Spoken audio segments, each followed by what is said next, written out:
Each and every molecular part of the body must get the oxygen.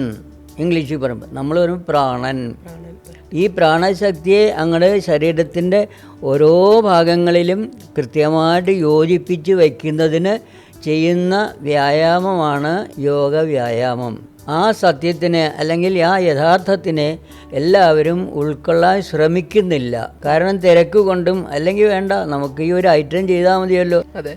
ഉദാഹരണത്തിന് പണ്ട് കാരണവന്മാർ പറയുന്ന മാതിരി ഒരു കുഞ്ഞിനോട് എടാ അങ്ങനെ ചെയ്യണം ഇങ്ങനെ ചെയ്യണം എന്നൊക്കെ പറയുമ്പോൾ അതിൻ്റെ ഒന്നും ആവശ്യമില്ല എന്ന് തർക്കിക്കും.